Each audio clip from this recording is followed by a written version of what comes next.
എന്താണ് ഇവിടെ നടക്കുന്നത്? ക്രോണിക് ക്യാപിറ്റലിസം അഥവാ ശുദ്ധ തെമ്മാടിത്തരം. കൊള്ളലാഭം ഉണ്ടാക്കാനായി കഴുകൻ കണ്ണുകളുമായി വട്ടമിട്ട് പറക്കുന്ന നായർ പറഞ്ഞ പോലെ ഇയാളൊക്കെ വന്ന് കണ്ടിട്ട് വല്ല കാര്യമുണ്ടാവോ?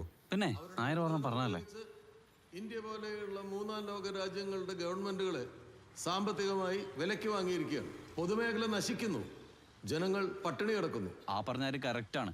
പട്ടിണിയാന്നുള്ള കാര്യം ഉറപ്പാണ്. മുതലാളിമാരുടെ ഇന്ത്യ, അതാണ് ഇന്നത്തെ ഇന്ത്യ. ഈ അംബാനി അദാനിക്ക് ഒന്നാം ലോകാണോ അതോ മൂന്നാം ലോകാണോ? ഒരു ലോകവും തിരിയാതെ നടക്കുന്ന എന്നോടാണ് നീ ഇതൊക്കെ ചോദിക്കുന്നത്? ഇത് ചോദിക്കാനാണ് നമ്മൾ ഇങ്ങോട്ട് വന്നത്. പൊരുതി നേടിയതാണ് ഈ കാണുന്നതെല്ലാം. സോറി മോനെ, എങ്ങനെ പിടിച്ചാലും ഒരു 10 മിനിറ്റ് കയറി പോകും മൈക്ക് കൈ കിട്ടിയ. അല്ല ദേവട്ടാ, ഞങ്ങൾ പറഞ്ഞാൽ എന്തായി? വല്ലതും നടക്കോ? പാർട്ടിക്ക് വേണ്ടി ഒരുപാട് അടിയിടിയും കൊണ്ടവരാണ് നമ്മൾ. ഇപ്പൊ ഒരു പ്രശ്നം വന്നപ്പോ നമ്മൾ ഒറ്റക്കായി. എല്ലാവർക്കും നിങ്ങൾ ഈ പ്രേമരാജനെതിരെ ചെയ്ത കാര്യത്തിൽ വലിയ അഭിപ്രായം. പക്ഷെ പ്രശ്നം അതല്ല. വല്ല 1000-10,000 ഒക്കെ ആയിരുന്നെങ്കിൽ പാർട്ടിക്കാർ തന്നെ പിരിച്ചു തരുമായിരുന്നു. ഇതിപ്പോ 5 കോടി എന്നൊക്കെ പറഞ്ഞ ആരുടെ കയ്യിലാ ഉള്ളത്?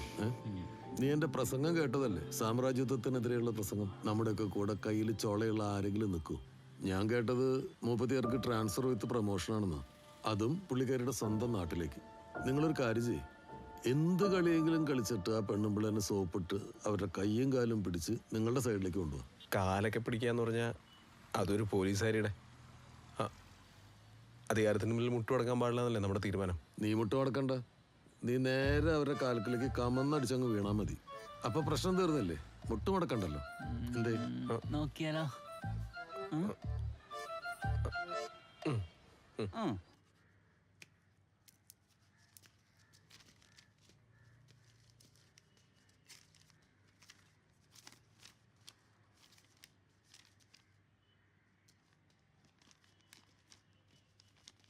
അങ്ങനെ ഒരു വിധത്തിൽ കൗണ്ടർ പെറ്റീഷൻ കൊടുക്കാനുള്ള ഏർപ്പാട് ചെയ്യാൻ പറ്റി. എന്തെങ്കിലും സാധ്യതയുണ്ടോ? തൂങ്ങാനുള്ള സാധ്യത കാണുന്നുണ്ട്. ആ നടക്കാവുകാരം ബാധിച്ച. പിന്നെ ഓപ്പോസിറ്റ് അവിടെ പിള്ളച്ചേട്ടനായതുകൊണ്ട് ഒരാശ്വാസം. വെള്ളവക്കീലിന്റെ വാക്കിലാണല്ല. ഏതായാലും കേസും കൂട്ടമായിട്ട് കുറെ കാലം നടക്കേണ്ടി വരും. എത്രയും പെട്ടെന്ന് ഒരു ഒത്തീർപ്പിൽ എത്താൻ പറ്റിയാൽ മതിയായിരുന്നു. ഏതായാലും നല്ല സമയം.